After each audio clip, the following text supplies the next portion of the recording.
Estamos preparados y preparadas para este cierre de edición. Por supuesto que la semana va a ser una semana, como decíamos hoy al comienzo del noticiero, con alto voltaje político, con muchas posibilidades que se abrieron para el análisis, ¿sí? De diferentes aristas, no solamente de lo que tiene que hacer o no, lo que va a hacer o no el Ejecutivo después de estas elecciones, sino también de los nuevos jugadores, de los ganadores, de los perdedores luego de estas PASO. Igual no está todo dicho, las elecciones van a ser, estas fueron unas primarias, las elecciones, como todos sabemos, van a ser en noviembre. Presento a la mesa Carmela Bárbaro, ¿cómo le va? Muy bien. Bien, buenas noches, ¿Sí? gracias, sí, muy bien. Raúl Timerman, bienvenido. Buenas noches. Estamos todos preguntándole qué información tiene fuera del aire. Dejó con una intriga, Raúl. Enseguida se lo vamos a decir. preguntar al aire. Osvaldo Quiroga, ¿Cómo va? gracias ¿Qué por estar tal? acá. Buenas noches. Bien, bien. Cuente algo, Raúl. Enseguida. Al aire es No. el último día que estoy aquí.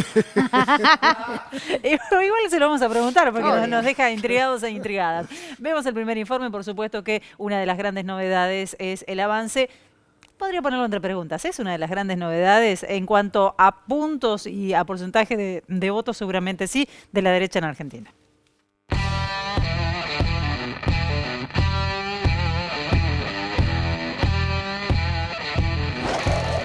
Este es solo el primer paso en busca de la reconstrucción nacional.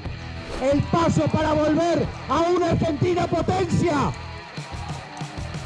Los mejores números que conseguí, por ejemplo, fue en la Comuna 9, en Mataderos, con 15%, la Comuna 8, Soldati y Lugano, con 14,9%, la Comuna 4, La Boca, con 14%.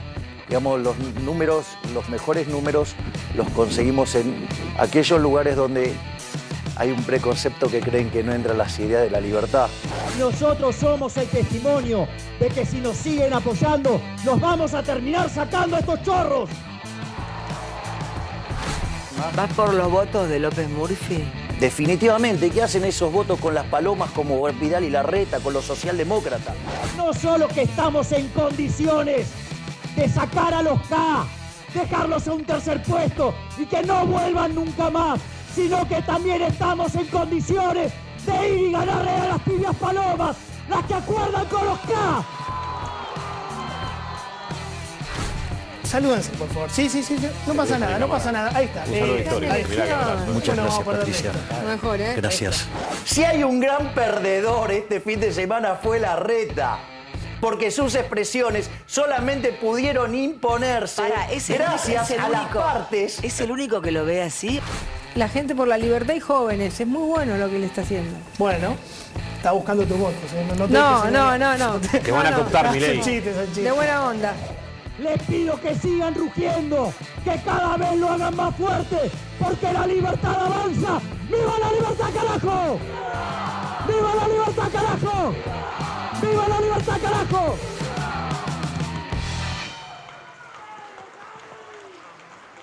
¿Cuánto de la pandemia ha favorecido la aparición de estos grupos o la consolidación de este fenómeno como es Milei, un fenómeno que se exporta de la televisión, de las redes sociales, haciéndose o valiéndose de una palabra como la libertad, ¿no? Porque sin dudas lo ha fortalecido la pandemia, no solo a Milei. Uno de los grandes fenómenos en el mundo fue esto de pedir libertad, aún a cuesta de que esto pudiera perjudicar o significar la muerte para otros. Yo creo que el odio, aunque sea contradictorio, es relacional. O sea, el odio es relacional, es lo contrario de políticas de la amistad. El odio que genera daño también genera lazo social. Ahora bien, Milei, en mi opinión, es un invento de los medios. Si los medios, para lograr medio punto más de rating, no lo invitaran, Milei no estaría en el lugar donde No está, sé si es solo el creando rating, ¿es solo lazos el de rating? odio, Sí. creando lazos de odio. Es decir, el odio crea lazos.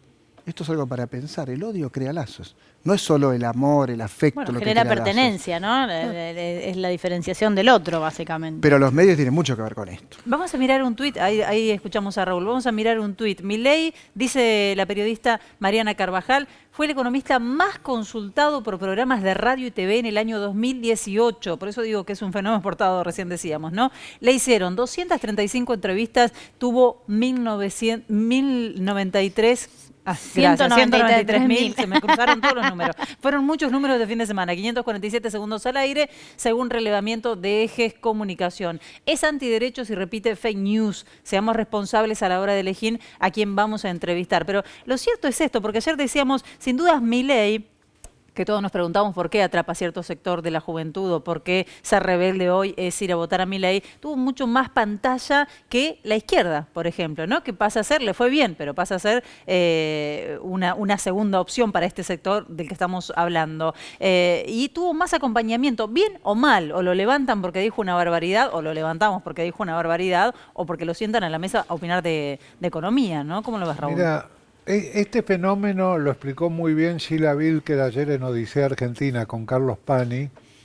El fenómeno empieza hace 4 o 5 meses dentro de tanto grupos blandos kirchneristas, blandos de Juntos por el Cambio como blandos del Frente de Todos. Hasta ese momento los de Juntos por el Cambio llamaban al oficialismo los kirchneristas, era el genérico que usaban. Y los del Frente de Todos llamaban a los opositores los macristas, y eran los dos únicos genéricos que aparecían. Hace 4 o 5 meses aparecieron 2 genéricos nuevos, también en un clivaje opositor, que son los políticos y la gente. ¿Cómo definían los políticos? Como aquellas personas que ejercen la política y debido a eso tienen privilegios.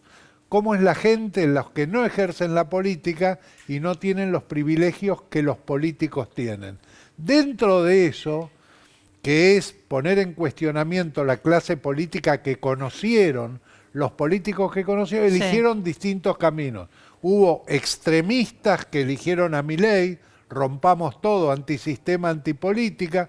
Hubo gente que eligió, la izquierda tiene tradición de honesta y de no usar privilegios, usó a la izquierda, y hubo gente que votó a Manes. Manes sacó muchos votos de ese grupo, porque Manes no viene de la política, viene de otra parte. Es más, ¿se acuerdan que las encuestas daban Santilli 25, Manes 8? Bueno, fue 60-40. Manes hizo una excelente elección, y si no hubiera sido por Manes, no sé si no se ponía en juego el triunfo de Juntos ese es por otro el tema. Cambio. ¿Qué hubiera pasado con el Frente de Todos si había internas? Pero vamos a compartir una opinión que es muy interesante escuchar, que es justamente la de Miriam Bregman, opinando del fenómeno Javier Milei.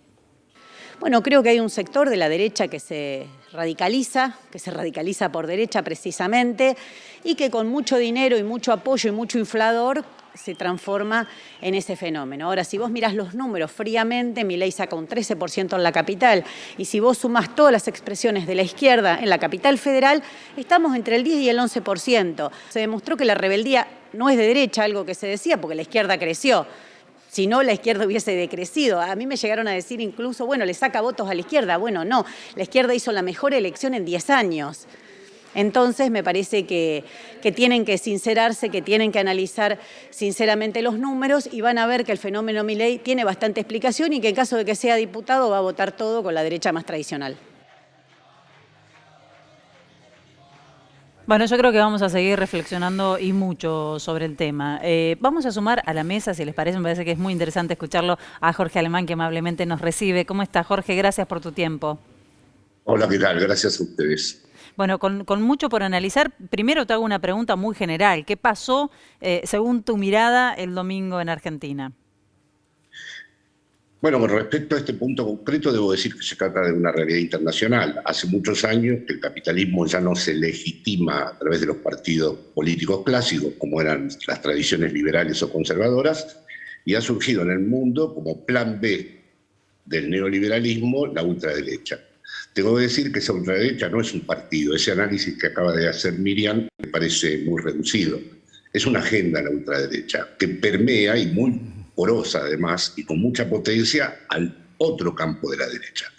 De tal manera que las derechas tradicionales van lentamente sufriendo una cierta metamorfosis, porque están absolutamente impregnadas de ese discurso de la ultraderecha, que en todo caso es el que más genera esto de hacer efecto de masa a través de la cohesión del odio.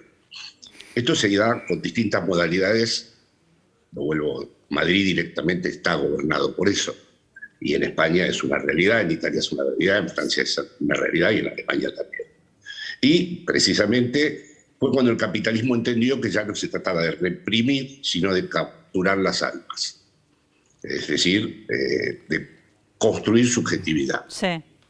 Esa subjetividad, como ustedes lo han mencionado anteriormente, está vinculada a un rechazo de la política y al elemento del odio, y tiene al significante, o a la palabra libertad,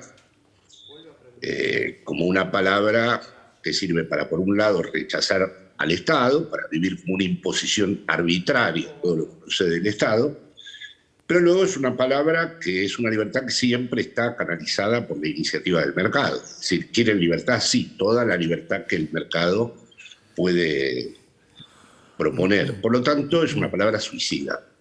Es decir, el que votó por rabia, por derecho a esa rabia, por lo pertinente que puede ser la rabia en esta situación tan grave del pueblo argentino, Sí.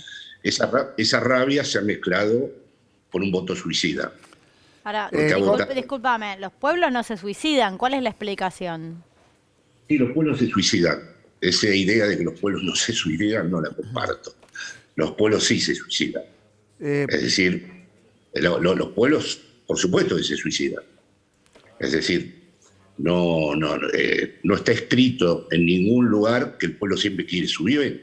A partir del neoliberalismo, esto está impugnado porque además los intereses objetivos ya no funcionan. No funcionan los intereses vitales.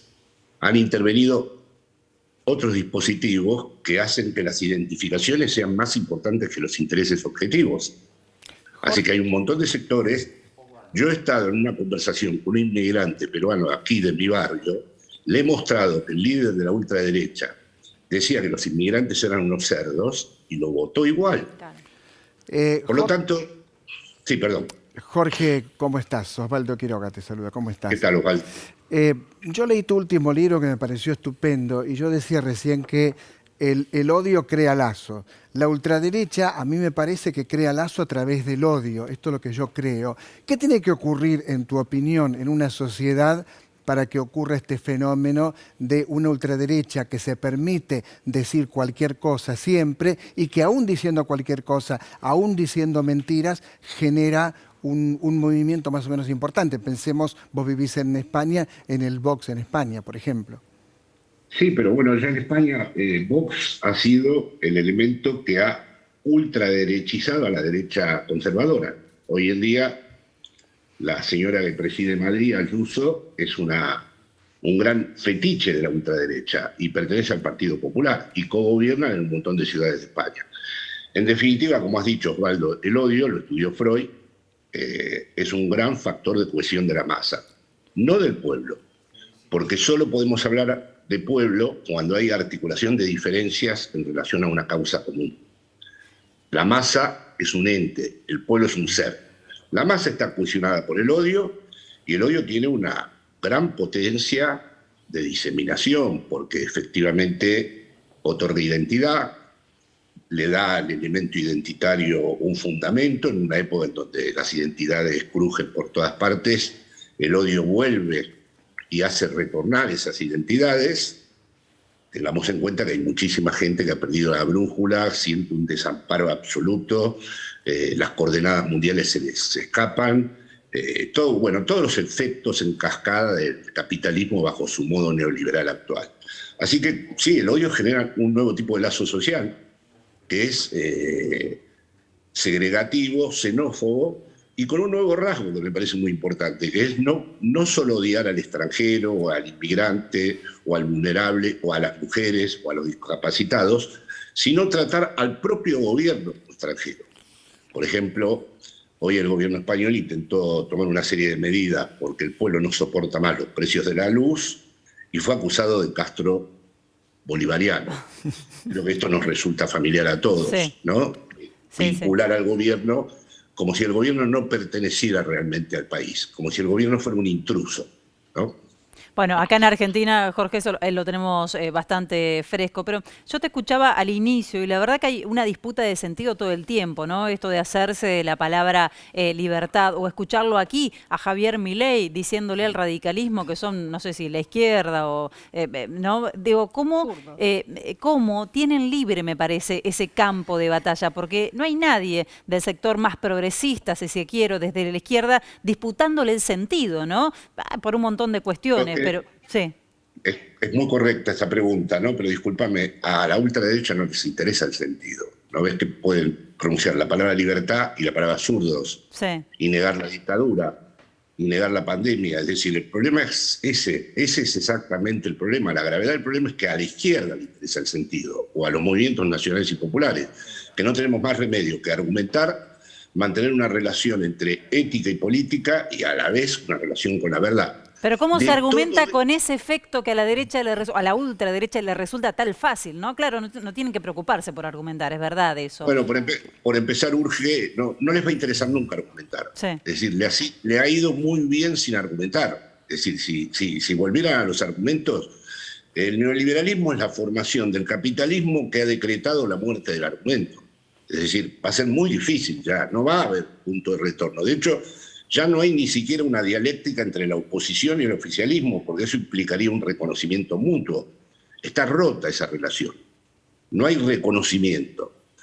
Entonces, habrá que construir pueblo, tendrá que volver, si la pandemia lo permite, la militancia en las calles, porque eso no es pura acción, eso es también construcción de discurso, y habrá que apostar porque haya todavía una memoria en relación a los legados, en relación a las herencias simbólicas y a lo que puedan transmitir las distintas formas y modos de militancia, que en el caso de Argentina siguen siendo muy ricas y muy interesantes y muy fecundas, ¿no? Sí, hablas de construir pueblo. Vos decís que Argentina todavía tiene quizás un recuerdo más fresco que, no sé, lo que pasó en Estados Unidos con Donald Trump o lo que está pasando en España. Pero eso lleva una cantidad de años, o por lo menos lo que entiendo yo, para trabajar en el tiempo. Por supuesto, ese es el otro problema. Yo creo que estamos viviendo un crack civilizatorio. O sea, esto no es una broma. Estamos frente a un hecho que es un cambio de civilización, además de toda la transferencia de la hegemonía norteamericana a la hegemonía china, que habrá que ver finalmente qué consecuencias tiene. Pero estamos entrando, y la pandemia aceleró todo esto, en un nuevo mundo. Las categorías políticas anteriores a este mundo se han vuelto, no permiten dar una inteligibilidad. Y es muy difícil responder a todo esto porque, por otro lado, se ha vuelto un mundo muy contingente y no sabemos si esto mismo que estoy diciendo ahora, dentro de unos meses, ha cambiado absolutamente el eje. Pero lo que hay que constatar es que estamos frente a un fenómeno absolutamente nuevo, en donde los intereses objetivos, llámense intereses de clase o los intereses de los sectores populares, no son los que rigen ahora totalmente el juego de la política. La gente atenta contra sus propios intereses, con tal de hacer daño a lo que le quiere hacer daño. Bueno, qué complicado eso, qué complejo. Jorge, nos queda poquito tiempo, pero no quería cerrar sin hacerte esta pregunta porque vi además un tuit tuyo al respecto y hablando de disputa de sentido. Le dicen a Alberto Fernández los sectores de poder, el poder real, la derecha, si le queremos poner algún nombre, que no se radicalice ahora, que el cambio que tenga que hacer para seducir al electorado no sea radicalizarse, cuando en realidad lo que le están pidiendo muchos de sus votantes es que deje de ser moderado en algunas medidas. ¿Qué tiene que hacer el gobierno? ¿Cómo lo ves? Yo personalmente estoy en otra posición. Yo pienso que se tiene que radicalizar, pero no con la expectativa de ganar las elecciones. Hay muchísimos que hacen esta lectura. Sí. Estas elecciones se han perdido porque él no fue lo suficientemente firme, porque fue muy tibio, dialoguista, y porque se produce todo lo que se produce, la inflación, la subida de los precios, no se es duro con el Fondo Monetario Internacional, etcétera, etcétera. Yo creo que por una cuestión de no perder, no va a garantizar ganar las elecciones que se radicalice, pero se tiene que radicalizar para no perder el legado histórico. Lo tiene que hacer para no perder eso que finalmente no nos va a garantizar un triunfo electoral tal vez, o sí, no lo sé, pero al menos nos va a garantizar la permanencia en la historia. Entonces, desde allí pienso que de manera inteligente se tiene que radicalizar, tiene que afrontar todo lo que tenga que afrontar. Jorge Alemán, psicoanalista, escritor, muchas gracias. Un placer escucharte siempre. Gracias y me gustó estar también acompañado. Gracias. Bueno, mucho dijo, ¿no? En lo que nos vamos a quedar pensando seguramente. Vamos a compartir la tapa del diario Clarín de hoy, con una imagen muy sugestiva, ¿no? Digo, el presidente con Fernández resiste la presión kirchnerista para cambiar el gabinete tras la derrota. Bueno, la lectura política, pero la imagen del presidente al lado del helicóptero, que para quienes vivimos en Argentina, helicóptero, presidente, digamos, tiene un significado. Es una casualidad. Es una casualidad, ¿te parece? No, para mí no. Para mí es Clarín operando con un helicóptero, mostrando además a la esposa, a la compañera de Alberto, con todo lo que eso significa en términos de lo que ocurrió en la fiesta de Olivos. Es una idea que se viene urdiendo además hace tiempo, digamos, ¿no? al presidente y para atacarlo. Y el helicóptero, claro. Pero no es contra el presidente, es contra el pueblo argentino. Obvio. Digo, cuando vos atacás la democracia, digo, tuviste una elección impecable, porque se puede discutir cualquier cosa, menos que los resultados estuvieron rápidos, fueron claros, no hay debate sobre el resultado, tuviste una elección limpia. Pero el helicóptero es un mal recuerdo para nosotros. Quedó minimizado, pero salió el presidente a asumir los resultados sin un pero, digamos. Exactamente. Pero fíjate que los que... Por un lado, es lo que tiene que ocurrir siempre, no debería estar destacándolo, pero bueno, si vamos a poner sobre la balanza todo lo que ocurrió el fin de semana, hay que mencionar esas dos cuestiones. A mí me gustó mucho lo que dijo Jorge, ¿no? Jorge Alemán.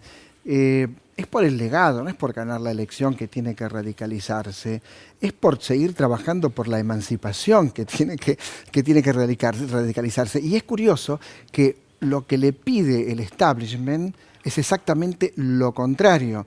El otro día había una nota que le hacían a Constantini, que acaba de comprar por $25 millones obra muy importante para el museo, diciendo sería catastrófico que se radicalizara para el lado que ellos no quieren. Claro. Me parece que penoso. Radicalizarse, es penoso, ¿no?